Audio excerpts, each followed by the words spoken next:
Hey guys, welcome back to the channel. Today we're going to do a quick hands-on with the brand new P40 Pro. As you probably already saw, the live stream just ended, and of course they shared with us a lot of information. But let's not waste any time. This is TK, and this is the P40 Pro on XDA TV. Here's the P40 Pro. As you probably saw with the live stream, there's going to be a standard version, a Pro version, and a Pro Plus. This is the Pro, but it shares a lot of the characteristics with the Pro Plus, as it actually has the same display, a 6.58-inch display running at 90 Hz. We have multiple sensors on the front, of course, redesigned sensor layout in the back, IR blaster on the top, volume rocker, and a power button.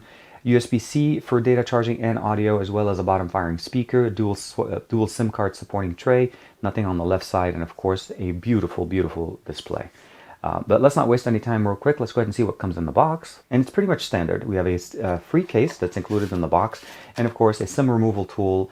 We have a 40-watt charger with the USB cable that works with that, as well as a USB-C pair of headphones that are included in the box. So the overall aesthetics of the brand new P40 Pro are pretty nice. We have a fingerprint sensor in here. We have obviously face unlock. Let's go ahead and do the face unlocking as well, and it is pretty fast. We have a 32 megapixel sensor on the front with additional sensors for IR unlocking. On the back, we have a triple camera setup with a time of flight sensor in the back, so technically 4 cameras.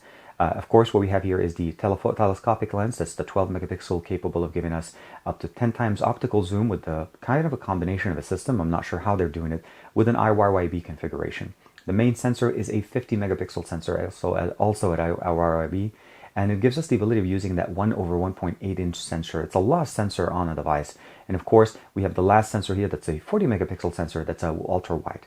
The really nice thing, even though we're still running on the Kirin 990, we're actually able to get 4K 60 frames per second on all of the lenses, including the front-facing lenses, on this brand new device. So we're going to be able to enjoy much better video as well as much better images with this, also with the RYB configuration for low light images.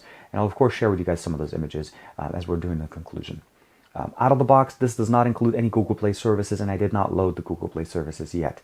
What I mean by this is I actually sideloaded all these applications. Chrome does not actually need GMS to work, so I was able to sideload this as just a standalone app. Installed WhatsApp, Instagram, Twitter, and of course, we have obviously these are web apps. As you guys can see, that little logo right under the actual icon, that means these are actually applications that are running directly in a native web browser. So if I open this up, it's actually going to open the web browser, and I have access to, of course, my actual feed, and I'm able to log into it with my Google Play account online. So that's some of the things that you can do. Of course, Google Maps works the exact same way. You're able to launch it and, of course, log in with it to your own account. It works over whenever you log in into Chrome. That's one of the reasons why I installed Chrome, because I prefer to have those as far as the native functionality for web apps. We do have a gaming center capable of providing us optimized gaming for games, obviously supported by the GPU Turbo integrated here with the Kirin chipset. I did install Asphalt 9, Fortnite, and of course Lords of Mobile, World of Tanks, and of course PUBG Mobile. And please look forward to a video from us here showcasing some of the gaming capabilities of this device. App Gallery is installed, and it features quite a big list of applications that should be able to fill in all your needs. I am not using Gmail on this device. I'm actually just going to use the standard native email app, as you're able to actually log into most native email applications and get access to Gmail on your device. Also, of course, have TikTok, and as we showed you guys before, PUBG Mobile, and of course, Phone Clone to transfer your data over. The camera has actually done some really nice things here. Actually, I do want to show you guys real quick this quick video. I used the slow motion capabilities, the brand new slow motion capabilities here, and what I was doing here essentially is dropping a pair of FreeBuds 3. So let's go ahead and jump a little bit right back, and you can see how slow motion works. Now, FreeBuds are obviously going to be the best paired piece of tech to this device, as they're natively supported directly within the UI. You can definitely see them. They automatically show up.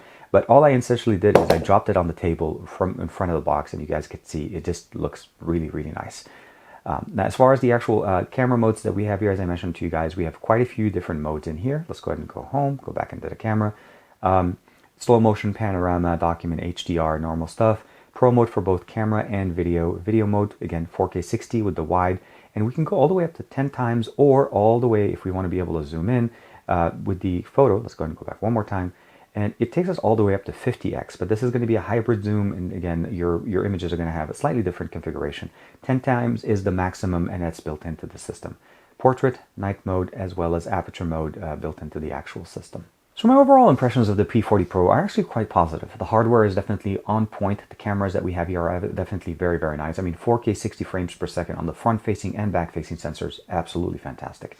Audio on this is actually pretty decent, even though we don't have a stereo speaker. Gaming is going to be really nice. I played a couple of games with PUBG, definitely very nice. With the 90 Hz refresh rate, just really, really nice. No native Google Play services, not going to be an issue for me at all. I mean, I sideloaded most of the things that I needed right now. Again, I ended up using basically APK Mirror as well as App Gallery for what I needed. We are going to be able to install the Google Play services. I'm pretty sure we'll put out more information for you guys over on the portal. But initial impressions of the brand new P40 Pro, absolutely fantastic. A great update from what we saw last year. And of course, what we've seen with the Mate 30 as well as the P30 Pro from last year. Cannot wait to see what comes out. And as you probably already saw with the announcement, there's going to be a P40, a P40 Pro, and of course a P40 Pro Plus, and obviously other things that they announced as well. Let me know, of course, in the comments below, what do you guys think of the brand new P40 Pro from Huawei? And make sure to check out my video for additional content covering this brand new device from Huawei. Thank you, like and subscribe as usual, and I'll see you guys in the next video.